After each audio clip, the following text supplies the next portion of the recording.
को, नमो ओंकार वाणी को, नमो उन कुंद प्रभु को जिन्होंने ओंकार धारण की।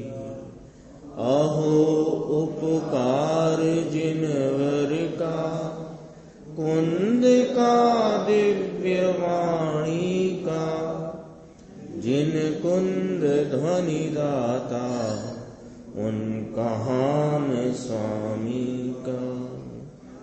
रमियूण जिणम वीरम अनंत वर्णाण दंसन सहावम, भोक्षामिनियम सारम केवली शुद्ध केवली वनिदम। नियम सार जी परमागम ग्रंथ है।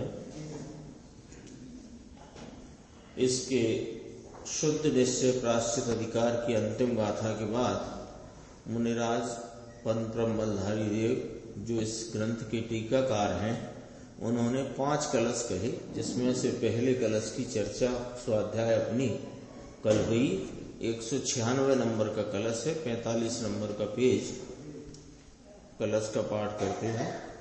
जयति सहज तेजः पुंज निर्मग्न भास्वत, सहज परम तत्वं मुक्त मोहांधकारं,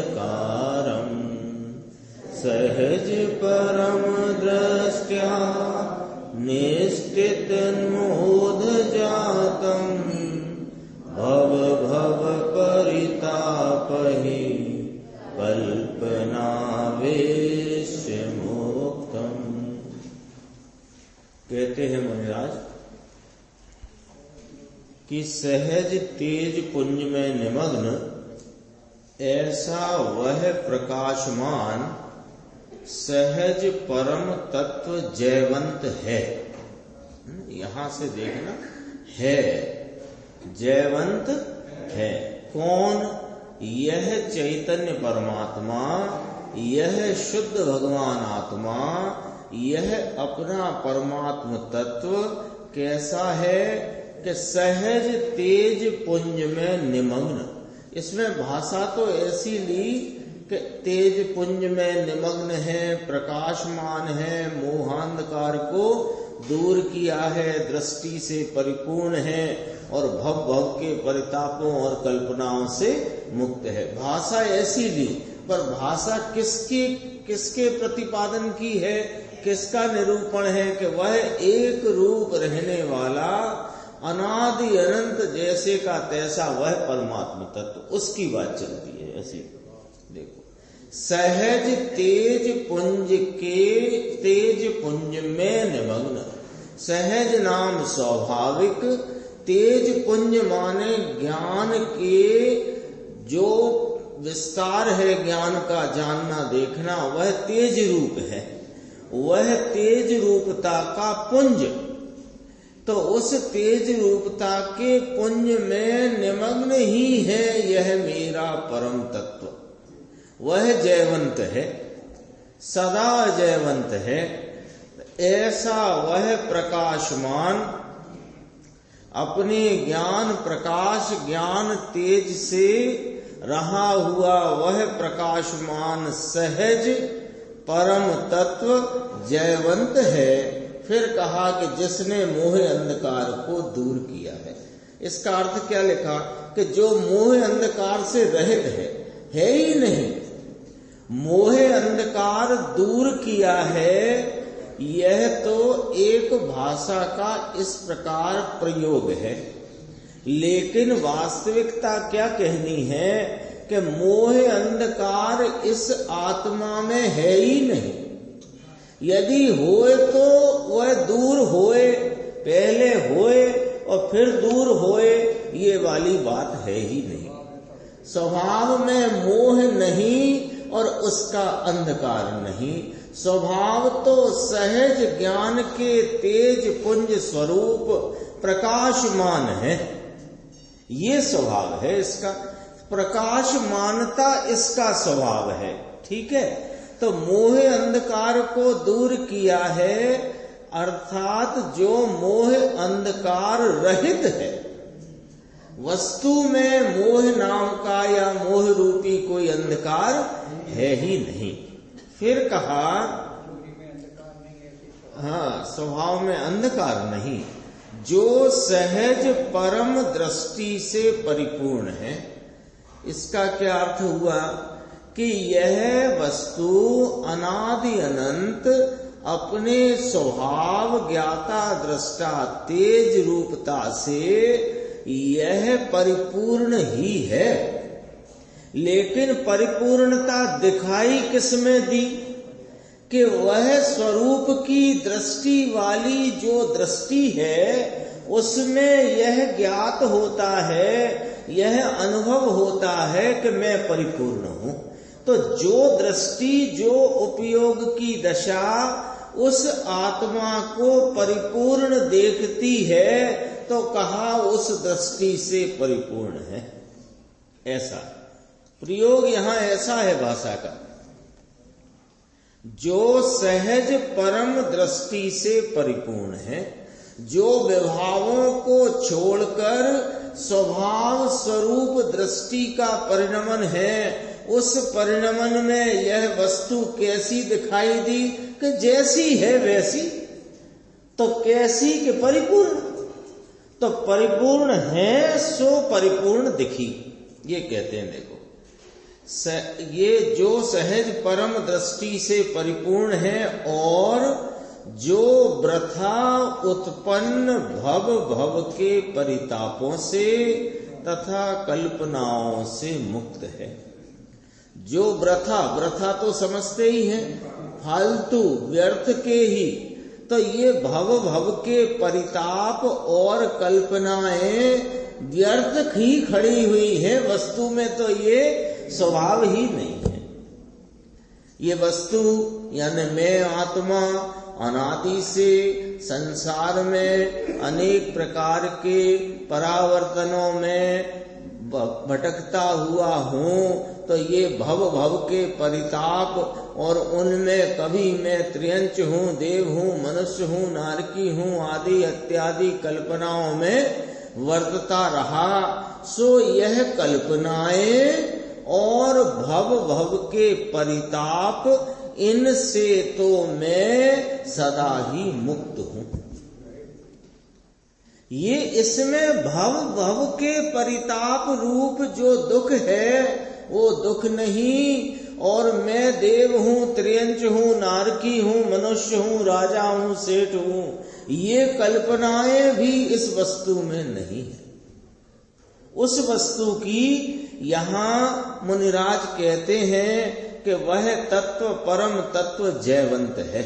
उसकी चर्चा है, देखो नीचे गुरुदेव श्री का व्याख्यान है, इसी 46 पेज पे 46 नीचे देखना। सहज तेज पुंज, सहज तेज पुंज में तो प्रभु स्वाभाविक तेज पुंज है, कोई सत्ता, ये भगवान आत्मा का अस्तित्व नया नहीं है, किसी ने उत्पन्न किया नहीं है, नाश नहीं किया। नाश नहीं किया मान नाश होता ही नहीं। ये तो सत्ता है। कैसी सत्ता है? अनादि निधन सत्ता है। यह सत्ता कब से है कि अनादि से कब तक रहेगी कि अनंत काल तक। ऐसा यह सत्तावान में स्वाभाविक तेज पुंज है ना। जगत की एक चीज है, यह है पे जोर है सत्ता। आत्म तत्व आनंद कंद प्रभु ऐसा जिसने सहज तेज पुंज में स्वाभाविक तेज पुंज अंतर के ज्ञान का पुंज सहज भरा हुआ है प्रभु, इसमें जो लीन है, निमग्न है, तो वस्तु अपने वस्तु रूप स्वभाव में निमग्न ही है। यहां ये लेना है। वो मुनिराज की परिणति स्वरूप में निमग्न है ये नहीं कह रहे, वो तो है ही। लेकिन जिसमें निमग्न है वह परिणति, वह वस्तु ही अपने स्वभाव में निमग्न है। ये उसकी सत्ता की बात चलती है। लिया ना, देखो गुरुदेव श्री ने, स्वाभाविक तेज पुंज है कोई सत्ता, ये भगवान आत्मा अनादि अनंत सत्ता स्वरूप वस्तु है। अंतर के ज्ञान का पुंज सहज भरा हुआ, इसमें जो लीन है, निमग्न है, ऐसा वह प्रकाशमान, ऐसा वह प्रकाशमान राग द्वेषादि अंधकार है। राग द्वेष क्या है? अंधकार रूप भाव है, और ज्ञान दर्शन यह प्रकाश रूप भाव है। पुण्य पाप का विकल्प राग, क्योंकि राग को अंधकार क्यों कहा? कि राग जो है अपने को ही नहीं जानता, और ज्ञान अपने को भी जाने और पर भावों और पर पदार्थों को भी जाने।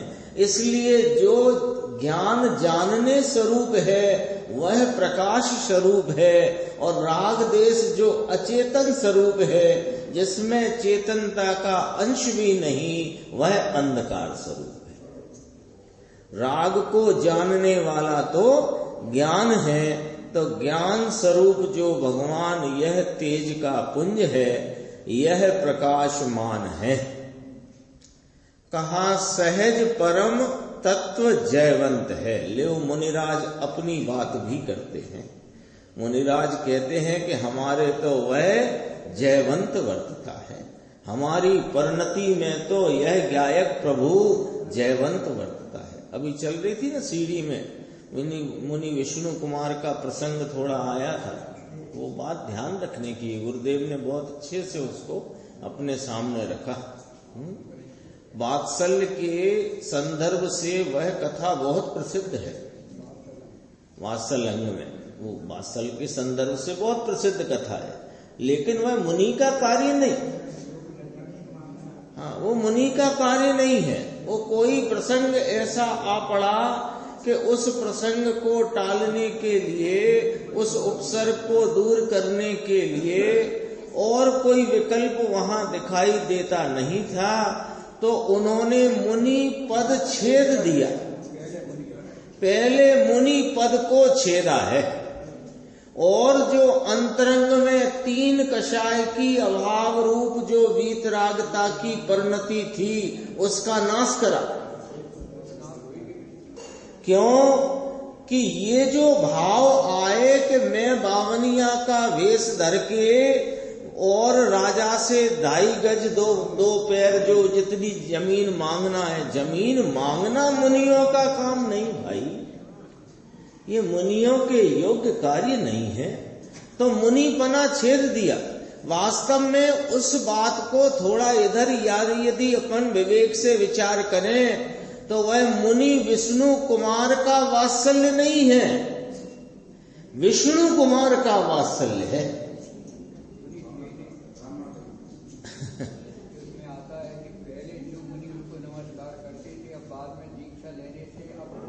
अब वो जो मुनि उनको नमस्कार करते थे, उनके पास जाकर दीक्षित हुए उन्हें नमस्कार करते हैं। वो तो चलो एक व्यवस्था की बात बनी, पर अंदर की तीन कषाय चौकड़ी की वीतराग परिणति को मेट कर सम्यक दर्शन रहा, और एक कषाय चौकड़ी की अभाव रूप और तीन कषाय के सद्भाव रूप भाव खड़ा हुआ। वो तीन कषाय के सद्भाव रूप भाव में ब्राह्मण का वेश धरा, राजा से जाके वो तो 2.5 कदम जमीन मांगी। ये सब कार्य मुनि कर सकते नहीं, मुनि के योग नहीं, मुनि को होता नहीं। इसलिए उस कथा के संदर्भ में मुनि विष्णु कुमार का वात्सल्य नहीं समझना चाहिए, विष्णु कुमार का वात्सल्य समझना चाहिए।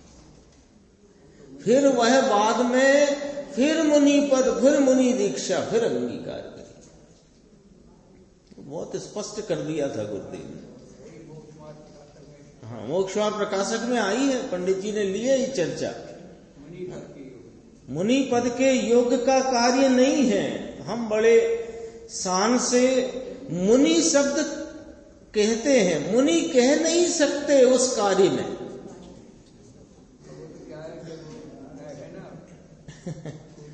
हाँ, भूत निगम ने से कह दिया और भावी निगम ने से कह दिया, लेकिन वो निगम ने ख्याल में रखकर वर्तमान स्थिति का ख्याल तो अपने होना ही चाहिए, अन्यथा वह मुनि की स्थिति और मुनि की मर्यादा और मुनि की वीतरागता पर गड़बड़ हो जाएगी हमारी समझ में।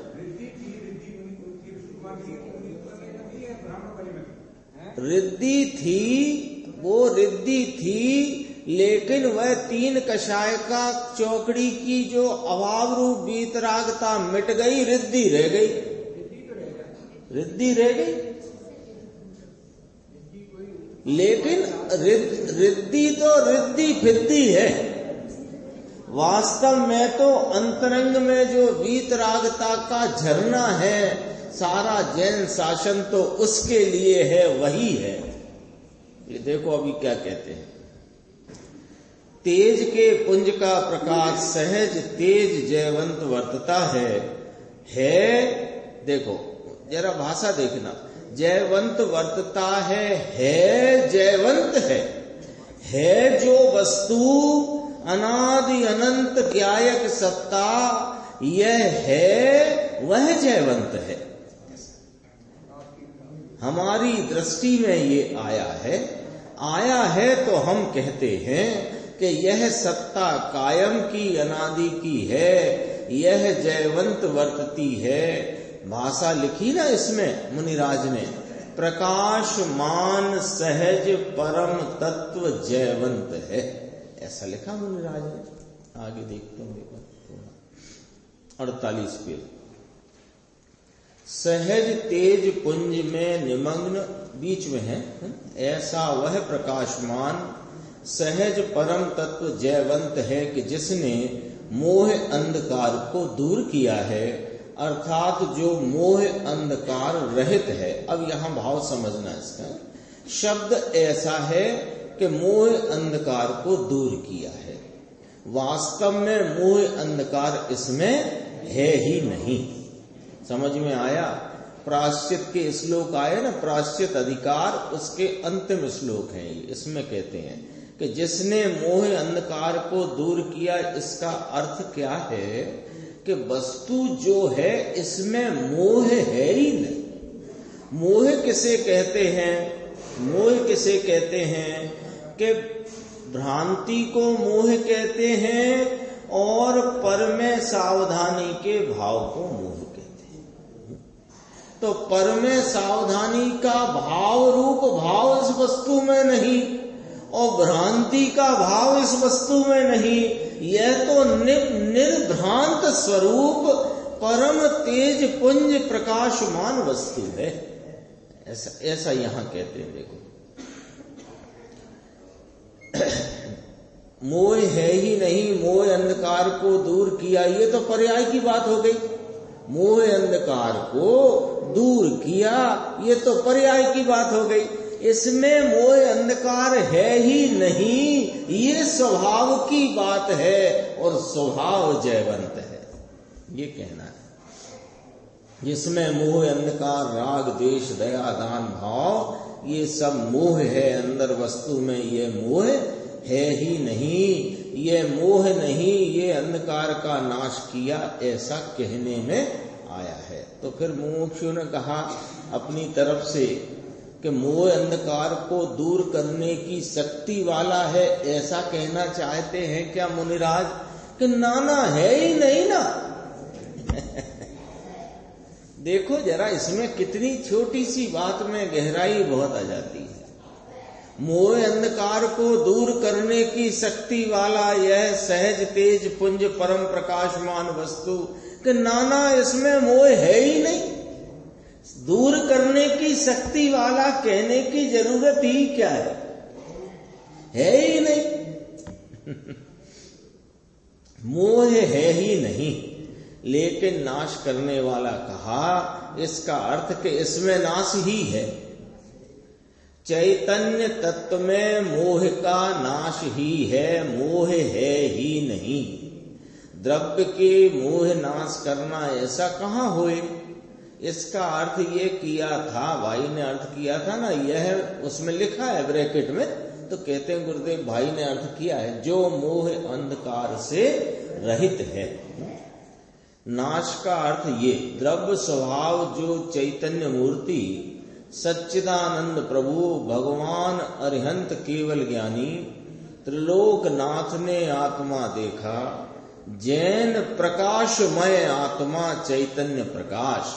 ये मोह अंधकार नाश करने का अर्थ, इसमें मोह अंधकार है ही नहीं। जैन प्रकाश का, जैन माने यह आत्मा जैन, जैन माने ज्ञाता दृष्टा स्वभाव जैन, उसके प्रकाश का चैतन्य का पुंज जो यह परम पारनामिक भाव स्वरूप अपना चैतन्य शुद्धात्मा, इसमें मोह है ही नहीं, मोह अंधकार रहित है, अर्थ किया है। ऐसा आता है, ऐसी शैली आती है। शैली इस प्रकार ली है कि परिणति में से बात करते हैं, लेकिन बात परिणति की शैली पर से द्रव्य स्वभाव की करते हैं, ये वाली बात है।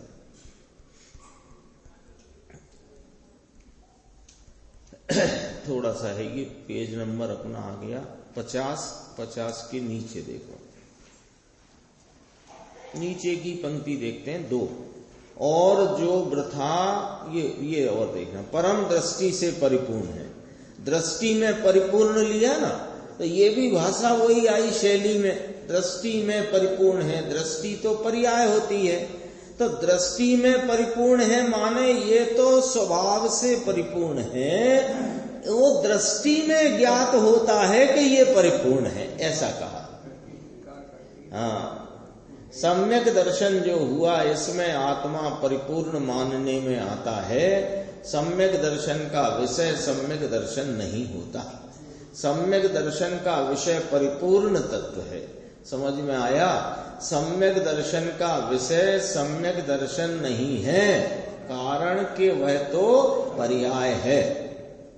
यह सम्यक दर्शन का विषय परिपूर्ण तत्व है, सहज परम दृष्टि से परिपूर्ण है स्वाभाविक सम्यक दर्शन। इससे तो भगवान परिपूर्ण है। और जो वृथा उत्पन्न भव भव के परितापों से भगवान है तो परिपूर्ण, ऐसा वृथा उत्पन्न भव भव के, तो भव भव के कारण कौन है? जो विकारी भाव, चाहे तो दया दान भक्ति का भाव, किंतु वह भव का कारण है। भव मिलेगा इससे, संसार मिलेगा। किससे? रागादि भावों से क्या मिलेगा? भव मिलेगा, संसार मिलेगा, परिताप मिलेगा, दुख मिलेगा। और जो निर्विकारी तत्व है, इसके आलम्बन से यह संसार कटेगा, नाम दूर हो जाएगा। अरे रे खबर नहीं प्रभु, चैतन्य प्रकाश में दया का जो भाव राग है, ये तो हिंसा है, स्वरूप की हिंसा है। इसको धर्म मानते हैं, अब इसको कहाँ जाना है बताओ, इसकी क्या दशा बनेगी? ऐसा करके चर्चा है। थोड़ी 2 लाइन और अंत में पढ़ते हैं, पेज 52, तो ये कलश अपना पूर्ण होता है। क्या कहते हैं? अरे दृष्टि में परिपूर्ण विषय परमात्मा अंदर पड़ा है, इसके सामने देखता नहीं है ना? मिल गया अंत। वृथा माने व्यर्थ ही, मुफत का। भव भव के परितापों से तथा कल्पनाओं से जो मुक्त है, और तुम करते हो ना मुफत का करते हो ये सब, है ना? ऐसा करना, ऐसा करना, ऐसा करना, ऐसा करना, ऐसे परिणाम, ये सब मुफत का कार्य है। व्यर्था, मुफत का माने वृथा, व्यर्थ का। वृथा उत्पन्न भव भव के परितापों से तथा कल्पनाओं से मुक्त है प्रभु, कि कब मुक्त होएगा? तब कि नाना अभी मुक्त है। वृथा उत्पन्न भव भव के परितापों से तथा कल्पनाओं से मुक्त है, क्योंकि परिपूर्ण वस्तु है, परिपूर्ण वस्तु है। इसमें पर वस्तु आताप और ताप और दया और दान, यह सब विकल्प इसमें है नहीं। 2 श्लोक हो गए हैं, शेष श्लोकों की चर्चा आगे की स्वाध्याय।